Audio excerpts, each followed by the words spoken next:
Gracias, señor diputado. Tiene la palabra el diputado Adrián Pérez, que comparte también su tiempo con la diputada Carrió. Gracias, presidente.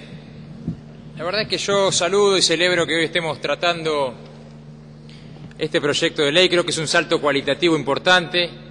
Y además quiero decirlo, venimos bregando por una ley con características como la que hoy estamos sancionando desde el año 1996. Los puntos medulares y centrales de esta ley son los que venimos sosteniendo desde el año 1996 en el ámbito de este Congreso y en el marco del debate parlamentario. Yo escuchaba algunas exposiciones previas con las cuales disiento, señalar que en realidad en el año 94 vino a atenuarse en el presidencialismo con la reglamentación que se estableció en la Constitución respecto a los decretos de necesidad de urgencia. Esto es una mirada, por lo menos desde mi punto de vista, equivocada. La Constitución del 53 era mucho más dura con los decretos de necesidad y urgencia que la Constitución del 94. La Constitución del 53 decía que el Poder Ejecutivo en ningún caso podía emitir disposiciones de carácter legislativo y que si lo hacía, esas disposiciones eran nulas. De modo tal que en el 53 el Ejecutivo tenía únicamente un rol, que era el rol de administrar el país, y en todo caso tenía la facultad de iniciativa de los proyectos de ley para ser tratados en el Congreso y la facultad de reglamentar las leyes dictadas por el Parlamento Nacional. Pero de ninguna forma había ninguna cláusula constitucional que habilitara que el Poder Ejecutivo podía emitir disposiciones de carácter legislativo. Pero, por cierto, los distintos gobiernos fueron utilizando igualmente, a pesar de esta prohibición constitucional, los decretos de necesidad y urgencia. Y algunos gobiernos lo hicieron con mucha moderación, pero lo hicieron. El gobierno de Raúl Alfonsín dictó 12 decretos de necesidad y urgencia en el marco de una situación de crisis económica. Y luego vino el salto alevoso, enorme, descarado, de la utilización de los decretos de necesidad y urgencia en el periodo 89-93.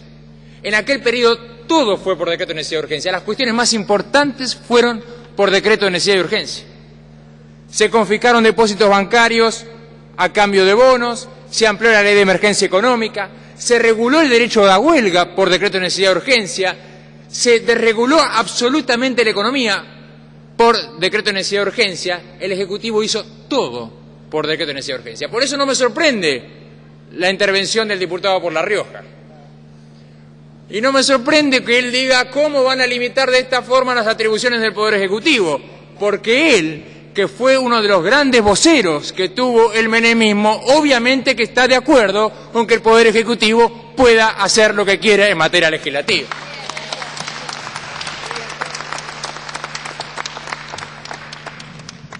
La jurisprudencia, entiendo yo, lamentablemente habilitó el decreto de necesidad y urgencia en lo que fue el fallo Peralta, y lo que dijo fue lo siguiente: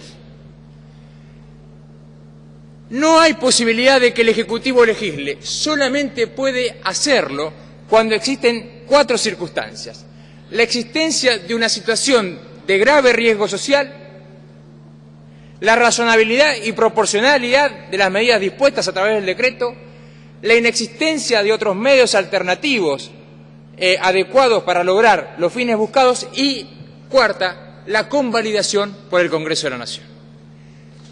Esta jurisprudencia del caso Peralta en alguna medida marcó un rumbo, y vino la reforma del 94 y a través del Pacto de Olivos efectivamente se habilitó la existencia de los decretos de necesidad de urgencia, se le habilitó al Ejecutivo que legisle, pero se lo hizo para circunstancias absolutamente excepcionales.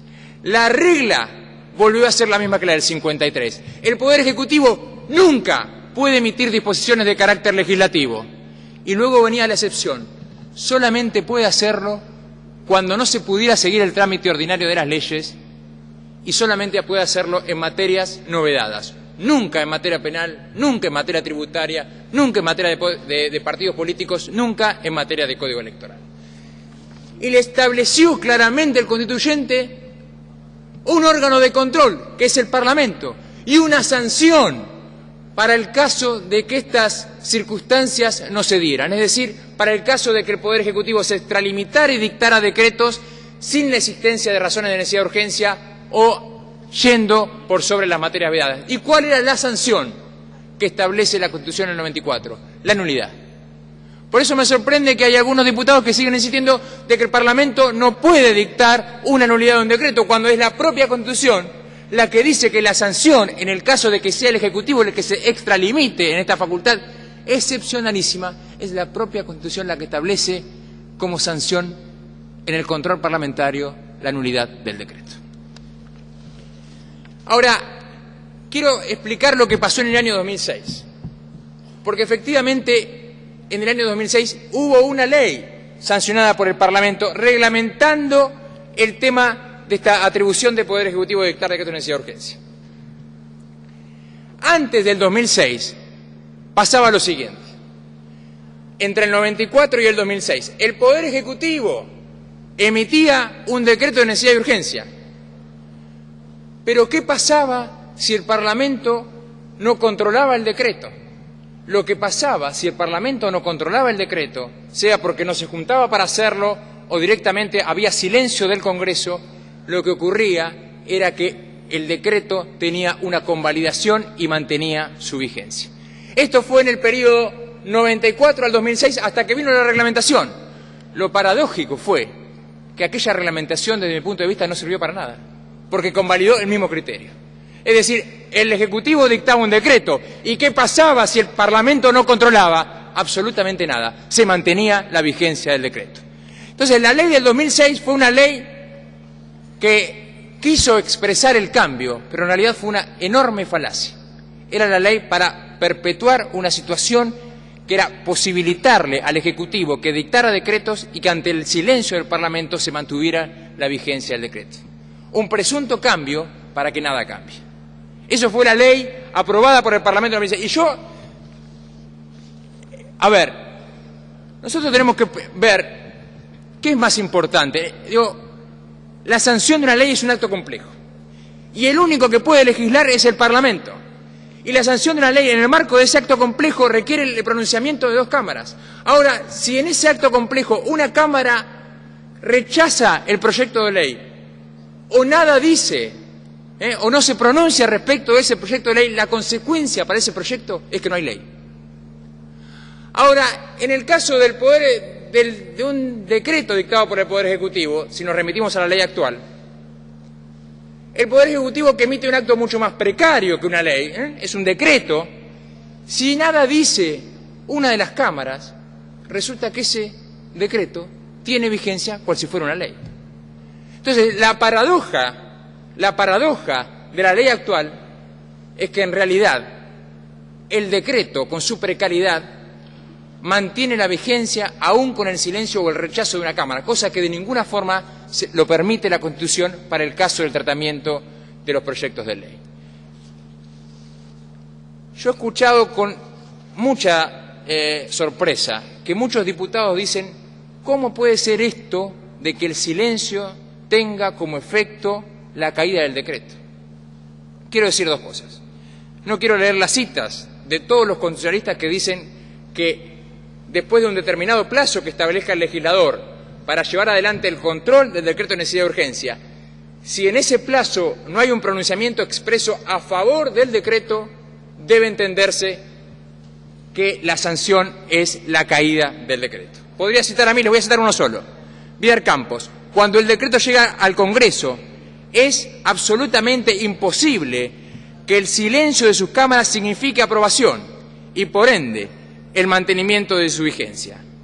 La ley reglamentaria a dictarse no puede establecer para este caso específico una aprobación tácita, porque de hacerlo violaría ostensiblemente el artículo 82 de la Constitución. Y agregaba Vidal Campos: como lo vedado es la aprobación tácita, estamos seguros de que el rechazo tácito se ha de considerar implícito y válido, de manera que si el decreto de necesidad de urgencia no recibe sanción expresa, debe reputarse como rechazado. Usted me podrá decir, presidente, bueno, eso es lo que dice Vidal Campos.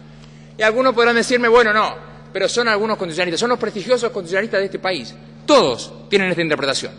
Pero lo que es peor aquel bloque que dice que es imposible pensar que el silencio tenga como consecuencia la caída del decreto, a ese bloque yo le voy a recordar lo que decía Cristina Fernández de Kirchner mientras era legisladora.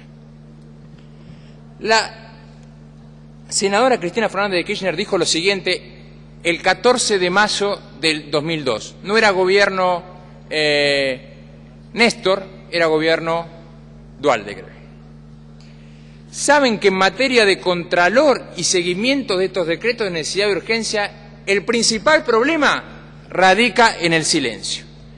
Eso es lo que no nos ha permitido que fuera reglamentada la comisión desde 1994 a la fecha. Reconocido, el silencio, principal problema, dicho por la senadora Cristina Fernández de Kirchner. ¿Qué hacemos con el silencio?, se preguntaba la senadora. Respuesta que hemos dado en el despacho de Comisión de Asuntos Constitucionales, porque dimos al silencio el valor que la